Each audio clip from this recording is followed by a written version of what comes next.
relative clause defining dan non-defining. Nah, sebelum kita langsung masuk ke apa itu sih relative clause defining dan non-defining, kita belajar dulu atau kita ketahui dulu apa yang dimaksud dengan relative clause. Relative clause is a clause which gives information, a noun, or a pronoun in a sentence. Jadi, intinya relative clause itu adalah sebuah klausa yang berfungsi atau bertujuan untuk memberikan informasi atau penjelasan tentang noun atau pronoun. Noun kata benda, pronoun kata pengganti atau kata ganti. Ya.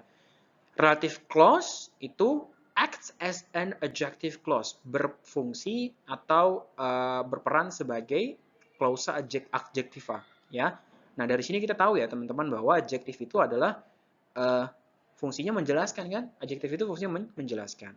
Contoh di kalimat ini. The room which has big screen is an auditorium. Nah, which has big screen. Nah, itu kita sebut juga dengan yang namanya relative clause, gitu ya. Kita sebut juga dengan yang namanya relative clause. Jadi ini adalah relative clause. Kalau kita berbicara tentang relative clause, kita juga akan mengetahui yang namanya main clause. Jadi ada relative clause, ada main clause. Selain dari relative clause, kita sebut dengan main clause. Jadi, which has big screen adalah relative clause, the room is an auditorium adalah main clause. Kita lihat contoh yang kedua. We saw Niagara Falls from the plane, which is amazing. Which is amazing, kita sebut juga dengan relative clause. Sisanya, kita sebut juga dengan main clause. Nah, jadi itu adalah definisi dari relative clause. Selanjutnya, nah, untuk membuat relative clause, biasanya kita juga memerlukan yang namanya relative pronoun. Ya, teman-temannya, relative pronoun. Atau pronoun dia yang menghubungkan dua kalimat. Oke. Relative pronoun itu ada apa aja? Ada who, ada whom, ada which, ada that. Yang mana who ini kita pakai untuk mengganti atau menggantikan subjek pronoun berupa manusia. Sedangkan whom kita akan pakai untuk menggantikan objek pronoun yaitu manusia. Which untuk menggantikan bisa subjek, bisa objek, tetapi dia non-human atau bukan manusia. Sedangkan that bisa menggantikan subjek dan objek juga, dan juga sifatnya netral, mau manusia atau bukan manusia. Lalu kapan kita makainya? Gimana cara kita memakai relative pronoun ini untuk membuat relative clause? Lihat contoh berikut ini. Ya. Di sini, Mister punya dua kalimat. Kalimat pertama adalah, the lady is my math teacher. Kalimat kedua, she just got out of the taxi. Nah, teman-teman, kalau kalian perhatikan, dua kalimat ini kan memiliki hubungan satu sama lain ya. Apa itu hubungannya? Bahwa di kalimat kedua, kata she ini, subjek pronoun ini, itu merujuk kepada subjek yang di atas. Siapa? The lady. She itu merujuk pada si the lady. Maka she ini kita bisa ganti dengan apa? Bisa kita ganti dengan who. Kenapa kita ganti dengan who? Ingat ya, bahwa who itu menggantikan subjek. She itu dia adalah subjek, posisinya sebagai subjek. Maka kita ganti dengan who.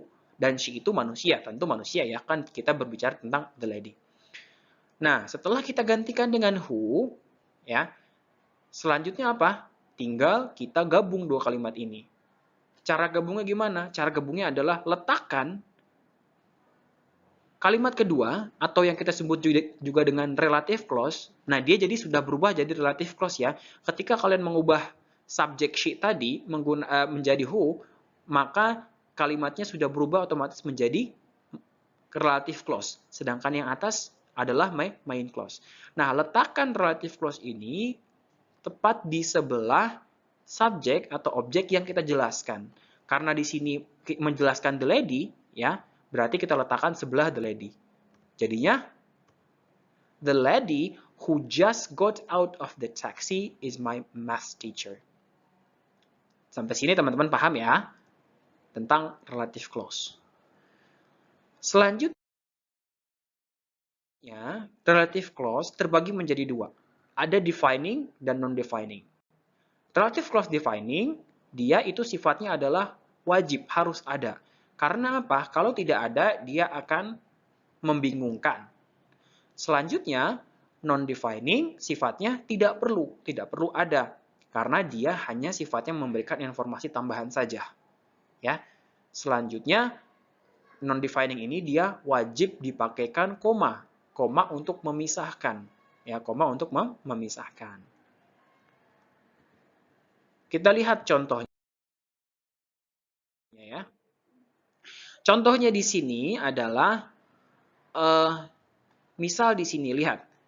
The Amazon River Basin, which lies just below the equator, covers 40% of South America. Lihat, which lies just below the equator adalah relative clause. Sedangkan sisanya ini adalah apa? Main clause. Lihat bagaimana relative clause-nya dipisahkan dengan koma. Ya, the Amazon River Basin, koma. Selanjutnya, setelah itu koma lagi. Ya, maka ini adalah contoh dari non-defining. Ya. Dan untuk non-defining, kita hanya boleh menggunakan which. Hanya boleh menggunakan which. Nah, maksudnya apa sih? Non-defining itu unnecessary karena dia itu sudah jelas. The Amazon River Basin yang kita jelaskan menggunakan relative clause ini sudah jelas yang mana karena cuma ada satu di dunia, gitu ya. Cuma ada satu di dunia. Jadi nggak perlu jelasin. Contoh misalkan my brother Josh who just graduated, ya. Misalkan gets scholarship, contoh ya. My brother Josh, sudah jelas kakak saya atau saudara saya yang namanya Josh. Jadi nggak perlu dijelasin lagi, semua orang udah tahu gitu ya, yang mana Josh gitu. Nah, maka penjelasan di selanjutnya who just graduated itu hanya informasi penambah aja, nggak ada juga nggak masalah gitu kan, nggak ada juga nggak masalah. Nah, selanjutnya contoh yang kedua. Most air near the ground is heated, which causes it to rise. Nah, kalau misalkan relative clause-nya dia menjelaskan secara keseluruhan, ya, bukan hanya satu subjek saja atau objek saja, maka kita boleh meletakkannya di akhir, ya, karena dia menjelaskan keseluruhannya. Kalau yang sebelumnya kan letaknya di tepat sebelah kanan atau sebelah dari yang kita jelaskan, yaitu Amazon River Basin. Tapi kalau yang bawah, dia menjelaskan keseluruhan kalimat, jadi boleh letaknya di belakang. Kita lihat yang defining. Nah, defining ini harus ada. Karena kalau tidak ada, maka dia akan membingungkan. Ya, akan membingungkan. Maksudnya siapa sih gitu ya? Yang kita jelaskan itu siapa? Nah, untuk yang defining ini, kita boleh pakai which, boleh pakai that. Ya, jadi bebas, fleksibel, kalian boleh milih yang mana saja. Nah, contoh di sini misalkan, Robinson Crusoe is the largest of the islands, which make up the Juan Fernandez Archipelago. Ya, di sini lihat yang di merah, yang dimerahkan, di sini dia sifatnya adalah disebutnya dengan relative clause. Sedangkan sisanya di sini adalah main clause. Seperti itu. Selanjutnya, yang bawah. People ran to high ground for safety, escaping the massive wave. Ya, that was caused by an earthquake off the coast of the Chile. Nah, seperti itu. Yang merah di sini adalah kita sebut juga dengan relative clause. Yang sisanya yang warna hitam itu disebut juga dengan main clause. Nah, seperti itu. Nah, kenapa ada relative clause itu disebut dengan penting? Karena kalau tidak ada kita bingung. Contoh dilihat di kalimat yang kedua. People ran to high ground for safety. Orang berlari ke dataran tinggi untuk keamanan. Escaping the massive wave untuk melarikan diri dari ombak yang besar. Ombak yang besar yang mana? Gitu ya. Yang kita bicarain itu ombak besar yang mana? Misalkan orang-orang itu tinggal di pantai. Emang setiap hari ada ombak besar gitu ya. Jadi ombak besar yang mana yang dimaksud? yang hari apa atau yang momen kapan gitu. Dijelasin di sini, oh ternyata ombak besar yang ternyata mengakibatkan yang diakibatkan oleh gempa di pesisir pantai Chile. Jadi ombak yang itu loh, ombak yang kita rasakan setelah gempa.